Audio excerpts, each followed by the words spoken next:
Welcome to Gyanasthri classes. We are preparing for CTET December 2024, Paper 1 and Paper 2. I am your English faculty. तो English pedagogy we have been studying. English pedagogy में कुछ topics हैं जो हमने cover कर लिए हैं. Syllabus जैसे आपका उसके according you can see that learning and acquisition हो चुका है, प्रिंसिपल्स ऑफ लैंग्वेज टीचिंग हो गया, third one role of listening and speaking हो गया, फिर उसके बाद रोल ऑफ ग्रामर, फिर उसके बाद challenges of teaching in a diverse classroom. वो इंपॉर्टेंट टॉपिक है, उसको ज़रूर कवर करिएगा आप लोग. फिर अब जो आज का नेक्स्ट टॉपिक है हमारा, दैट इज़ लैंग्वेज स्किल्स. उसको हमें कवर करना है. तो इसको कवर करने के लिए it is a better option to join our batch. Prayas batch already launch हो चुका है. बहुत अच्छे लेवल पर, बहुत कम दाम में तैयारी चल रही है इस पर. जितनी जल्दी हो सके कोर्स का आप फ़ायदा उठाइए. देखिए, आज की वीडियो स्टार्ट करने से पहले I wanted to talk to you कि आप लोग पढ़ाई कितनी कर रहे हैं. आज इस वीडियो को देखने के बाद आप मुझे कमेंट सेक्शन में मेंशन करेंगे कि आपने कितना पोर्शन कवर कर लिया है अपने सीटेट के पेपर के लिए. ठीक है, जितने भी बच्चे इस वीडियो को देखेंगे आप ज़रूर कमेंट करिएगा कितना पोर्शन आपका कवर हो चुका है. क्या आपने सारी पीछे की वीडियोस देखी हैं या नहीं देखी हैं. बिकॉज जो सबसे ज़रूरी चीज़ है किसी भी एग्ज़ाम को क्रैक करने के लिए वो है डिसिप्लिन. क्या आप उसको फॉलो कर रहे हो? If yes then definitely you are going to get your CTET as soon as possible, and if no then please do. ये आपको करना ही होगा. ठीक है, ऐसा नहीं है कि मन नहीं कर रहा आज पढ़ने का या कल पढ़ेंगे परसों पढ़ेंगे. नो, आपको डिसिप्लिन लाना ही पड़ेगा. ठीक है, this is the only way to crack any exam. तो आज का जो टॉपिक है हमारा वो है हमारा लैंग्वेज स्किल्स. कुछ इतना भी कुछ मुश्किल थोड़े ना है. मैं आपको इंग्लिश में कुछ वर्ड्स लिखे रहते हैं, यहाँ पर आपको हिंदी में एक्सप्लेन कर रही हूँ. आपको सिर्फ वीडियो देखनी है और एक प्रिसाइज नोट्स बनाने हैं. नोट्स आपको पूरे कॉपी नहीं करने हैं, थोड़ा थोड़ा अपना नोट कर लीजिए. जो जो चीज़ें आपको लग रहा है आपको समझ में नहीं आ रही हैं या आपको याद नहीं रहेंगी तो उन्हीं के ही तो आपको नोट्स बनाने हैं. और एक जो सबसे ज़रूरी चीज़ है जो मैंने आपको बोली है करने के लिए, वो बोली है मैंने आपको अनसीन पैसेज. ये तो आपको करना ही करना है. ठीक है, मैं तो बोलूँगी सुबह उठ के सबसे पहला काम यही करो. अपना जो डेली रूटीन है उसको करने के बाद 15 मिनट निकाल के अनसीन पैसेज एक प्रैक्टिस कर लो सुबह ही. So definitely you are going to score very good marks in CTET. चलो स्टार्ट करते हैं आज का टॉपिक. आज का हमारा टॉपिक है लैंग्वेज स्किल्स. बहुत इंपॉर्टेंट टॉपिक है. सबसे ज़्यादा पूछे जाने वाले टॉपिक्स में से एक ये है लैंग्वेज स्किल्स. इसमें 4 चीज़ें आती हैं. इसको शॉर्ट में भी तुम याद कर सकते हो, LSRW. ठीक है, L obviously listening, speaking, reading और राइटिंग. किसी भी लैंग्वेज को सीखने के जो हमारे होते हैं 4 पड़ाव होते हैं. सबसे पहले क्या करते हैं, हम उसको सुनते हैं, फिर हम उसको बोलते हैं, फिर हम उसको लिखते हैं और पढ़ते हैं और फिर उसको हम लिखते हैं. ठीक है, जब छोटा बच्चा होता है तो सबसे पहले वो क्या होता है, सुनता है चीज़ों को. सुनने के बाद क्या होता है, फिर वो बोलने लग जाता है. तब उसने कोई स्क्रिप्ट नहीं पढ़ी होती है ना. जैसे सपोज वो अगर मम्मी वर्ड बोलता है छोटा बच्चा तो उसे नहीं पता होता है कि एम क्या होता है और यू क्या होता है या एम क्या होता है या इसका मतलब क्या होता है. समझ रहे हो? वो सिर्फ उसने सुना और फिर वो बोलने लग गया.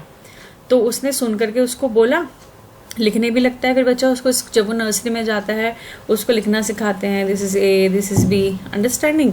और फिर वो लिखने भी लगेगा और फिर वो पढ़ने भी लगेगा.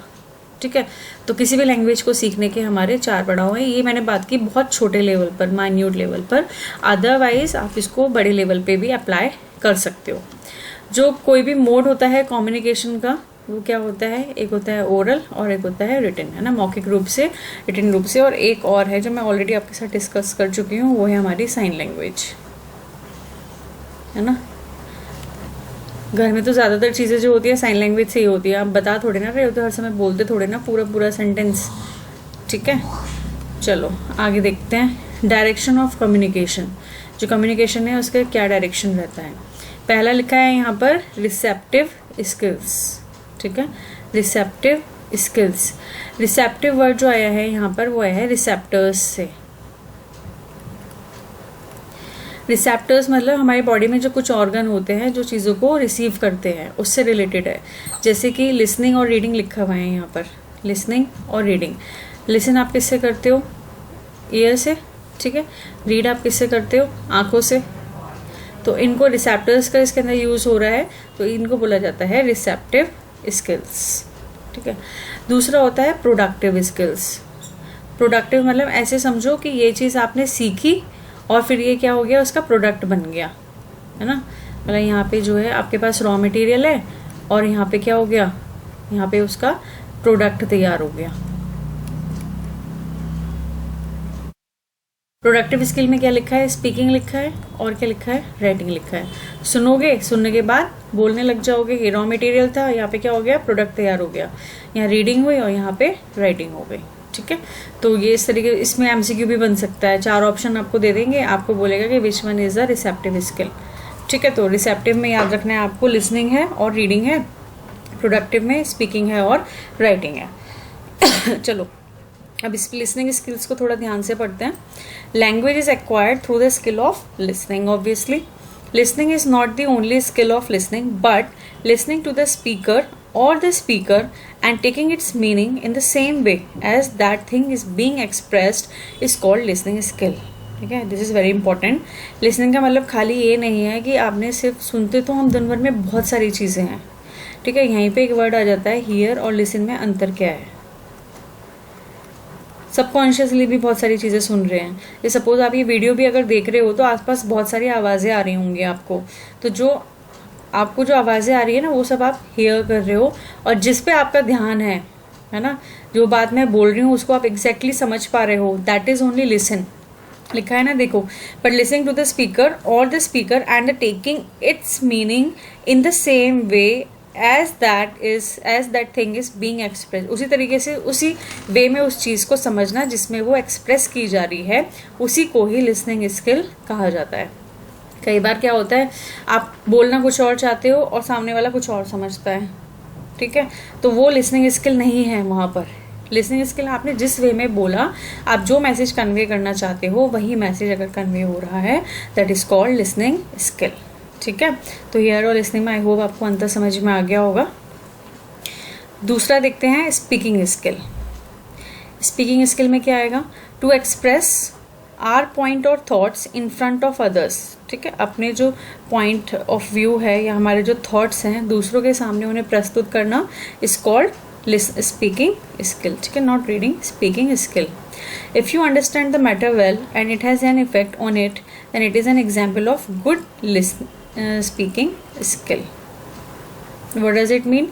इट डज मीन दैट आपने अपने थॉट्स किसी के सामने व्यक्त किए, ठीक है, और आपको वो थॉट्स पहले खुद से अच्छे से समझ में आए जो आप बोलना चाह रहे थे, फिर आपने किसी को सामने उसके से व्यक्त किए उन थॉट्स को, तो उससे उसके ऊपर कोई प्रभाव पड़ा, तो इसको बोला जाएगा गुड स्पीकिंग स्किल, ठीक है। सपोज जैसे मैं आपको ये टॉपिक पढ़ा रही हूँ, तो मुझे पहले मेरे थॉट्स में क्लियर होना चाहिए वो टॉपिक। अगर मुझे खुद ही क्लियर नहीं है तो मैं आपको कैसे पढ़ाऊँगी, ठीक है। If you understand the matter well, आपको खुद समझ में आ रहा है अच्छे से, तभी आप किसी को दूसरे को बता पाओगे। अगर आप दूसरे को अपनी बात अच्छे से समझा पा रहे हो, it means that you have speaking skill. जैसे स्कूल में भी होता है ना, जो टीचर्स होते हैं, नॉलेज बहुत ज़्यादा होती है उनको, है ना, पर कन्वे नहीं कर पाते हैं। तो कन्वे नहीं कर पा रहे हैं तो वहाँ पे क्या हो रहा है? They are lacking speaking skill. यही तो है ना, यही सब तो है। स्पीकिंग स्किल लैक कर रही है। Ultimately it is a part of a pedagogy. इसीलिए तो आपसे बार बार पेडागोजी को फोकस करने के लिए बोला जा रहा है। पूरा सीटेट ही पेडागोजी के बारे में है, क्योंकि आपसे वो सारी चीज़ें वो चेक की जा रही हैं आपकी, कि जब आप इन सिचुएशंस में फंसते हो तो आप उनको कैसे हैंडल करोगे। देखते हैं third one, reading skill. Reading a subject and acquiring it's meaning is called reading skill, ठीक है। किसी चीज़ को पढ़ना और उसके मीनिंग को समझना, उसको बोलते हैं हम क्या? Reading skill. Instead of listening, reading skill leads to permanent knowledge, ठीक है। जो हम चीज़ें रीड करते हैं, पढ़ते हैं, तो उससे हमें क्या होता है? परमानेंट नॉलेज गेन होती है, ठीक है। रीडिंग का जो होता है बहुत ज़्यादा इम्पैक्ट होता है। जब आप कोई चीज़ खाली बोल रहे हो, सुन रहे हो, उसका इतना इफेक्ट नहीं होता है। लेकिन अगर आप उसको रीड भी कर रहे हो, है ना, एक जैसे सपोज करो क्लास में अगर लेक्चर चल रहा है, मैम रीड कर रही हैं कोई चैप्टर या कोई पैराग्राफ, अगर मैम या कोई बच्चा क्लास में रीड कर रहा है, एक पॉइंट ऑफ व्यू तो ये है कि आप उसको सिर्फ सुन रहे हो, है ना, और दूसरा क्या है, आप अपनी बुक में भी देख रहे हो और उसको सुन रहे हो, मतलब आप वर्ड टू वर्ड जहाँ जहाँ वो रीड कर रहा है उसके साथ साथ आप चल रहे हो बुक के अंदर, तो इसका ज़्यादा इम्पैक्ट पड़ेगा ना। ठीक है, आपके 2 ऑर्गन्स इन्वॉल्व हो गए इसके अंदर, एक आपकी आंखें और एक आपके कान। ठीक है, तो इसमें आप चीज़ों को बेटर तरीके से समझ पाओगे क्योंकि आपके सामने वो words exactly as it is हैं। There are 2 types of reading, 2 तरीके की रीडिंग होती है, एक होती है रेसिटेशन और दूसरा होता है साइलेंट रीडिंग। ठीक है, साइलेंट रीडिंग ऑब्वियसली आप बोल नहीं रहे हैं, बोल बोल कर नहीं पढ़ रहे हैं, और बोल बोल कर पढ़ रहे हैं तो उसको क्या बोलेंगे, रेसिटेशन। और एक हम जो मन में शांत होकर के पढ़ते हैं।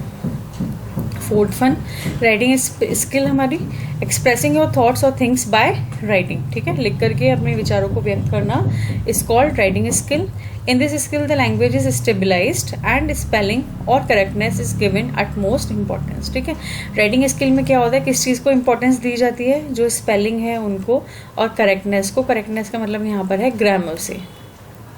आप कुछ भी नहीं लिख दोगे, जो भी आपने लिखा है इट शुड बी मीनिंगफुल, है ना, इट शुड बी सेंसफुल, कुछ मीनिंग होना चाहिए उसका, कुछ सेंस होना चाहिए, और ग्रामेटिकली भी वो करेक्ट होना चाहिए। जो आपने स्पेलिंग्स लिखी हैं वो भी आपकी करेक्ट होनी चाहिए, तभी आपको राइटिंग स्किल बोली जाएगी कि आप राइटिंग में स्किल्ड हैं।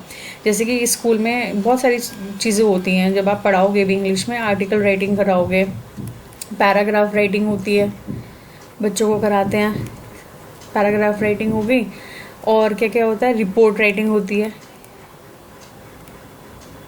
ये सारी चीज़ें आप बच्चों को सिखाने वाले हो, तो ये कौन सी स्किल पे फोकस करती हैं, these are focusing on writing skill. ठीक है, वेटेज अच्छा खासा होता है इनका, 8-8, 10-10 नंबर के होते हैं आर्टिकल्स। ठीक है, इवन लेटर्स जो होते हैं, लेटर्स तो बच्चे को बचपन से ही पढ़ाए जाते हैं। These all are developing what, writing skills in the child. ठीक है, तो ये हमने 4 स्किल्स डिस्कस की अभी। क्या क्या डिस्कस की, लिसनिंग स्किल्स, लिसनिंग में ध्यान रखोगे आप, जो बात बोली गई है उसी को एग्जैक्टली समझ पा रहे हैं, then you are skilled in listening. Speaking, आप अच्छे से उस चीज़ को बोल पा रहे हो, अपने थॉट्स को कन्वे कर पा रहे हो। और फिर उसके बाद था रीडिंग। ठीक है, रीडिंग में आप परमानेंटली उस चीज़ को गेन कर रहे हैं, एंड राइटिंग में क्या है, स्पेलिंग, करेक्टनेस, ग्रामर, ये सारी चीज़ें उसके अंदर इन्वॉल्व हो जाएंगे।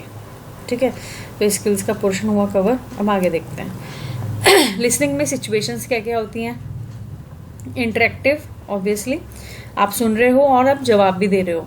Interactive listening situations include face-to-face conversations and telephone calls in which we are alternately listening and speaking, and in which we have a chance to ask for clarification.